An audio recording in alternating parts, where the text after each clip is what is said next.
Let's talk to our next guest of the evening. He's the co-editor of Conservative Home, and he's presumably in a very disappointed place this evening because the Conservative government have just announced that voting rights will now be extended to prisoners so long as they're serving less than 5 years in prison, and so long as the judge doesn't specifically withdraw it from them. So let's hear just how angry he is. Go ahead, Jonathan. What do you think of the Tories?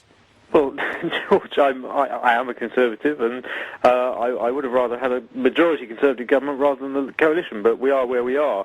This particular Don't tell me you're blaming the Liberals for this one, too. Well, to be fair, this is a Liberal Democrat policy. This is something they've been pushing for years and years and years. Well, it was in their manifesto. Jonathan, after all they're copying for to support you on the student fees and all that, you've surely got to throw them some crumbs.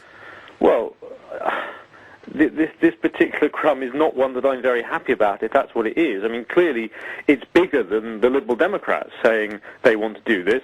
This is, judges ruling based on the European Convention on Human Rights that any government of any hue would have to do this, making this a kind of decision that's above party politics.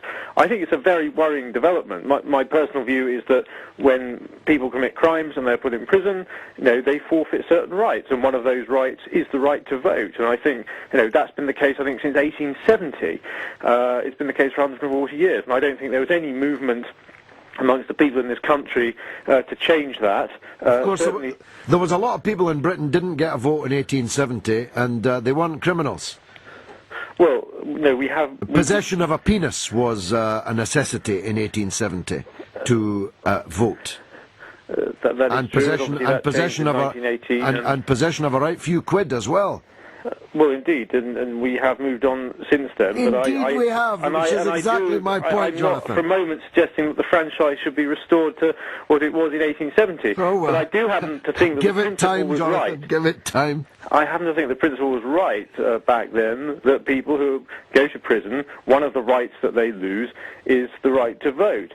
And the fact that this is being dictated to us on the back of the European Convention, I think it raises some very serious questions about whether we should necessarily remain signed up to that European Convention, actually. There's a debate to be had on that, I think. Well, I think that's probably what lies behind your ire, Jonathan, that all things European. I mean, why don't you put on a Union Jack coat and go down to the Channel ports and shout Jew at the Johnny Foreigner over there? Why don't you go and line up with what's his name, Little John, and shout boo at Johnny Foreigner? Well, no, I mean, that's not my attitude at all. I think it's very important that we have a constructive and fruitful relationship with our European neighbours and indeed everyone from across the world. And of course, this is nothing to do with the European Union. This is the European Convention on Human Rights, which is completely separate from the Brussels setup. Indeed. And all Conservative governments, even Mrs. Thatcher, were committed to these things because a common sort of standard of civilization across the European continent strikes most people as quite a good idea. Well, I don't happen to think that we necessarily need to have signed various bits of paper in order to know that we are able to do things with a degree of common sense and sensible values in this country. And certainly, if it gets to the point where a government is being told it has to give the right to vote to prisoners, which completely goes against the grain as far as I'm concerned, then that bit of paper isn't necessarily something that we should be signed up to. Well, I mean, what puzzles me, Jonathan, is why an intelligent man like you can get so worked up about such a thing. It's going to affect a very few people, most of whom will not actually cast a vote. They will be casting it in any case, not concentrated where they are incarcerated, but their home addresses. Therefore, they will not affect any parliamentary constituencies. It's a small measure to assist in the rehabilitation of offenders, which surely, at a time when we've got the biggest prison population in Western Europe, is worth a try.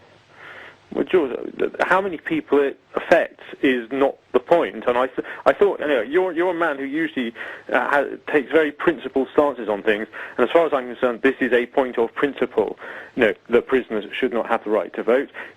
Clearly, the prison regimes need to have change within them, and certainly at the moment, the way people are coming out at the end of prison is not too clever, and we need to be looking at how the rehabilitation system works, looking at what prisoners are doing during their days in prison, because far too many of them, I think, are sitting idle and doing nothing of any value to them or wider society while they're there, and that's not a good thing. We need to look at that, but there are some basic ground rules, and I think one of them is, when you commit a crime that's serious enough that you have to go to prison, often it is involved inflicting damage against other people or their property. One of those rights you forfeit is the right to vote. Simple as that. Okay, you've made a good case for it, Jonathan. Thanks very much indeed for that.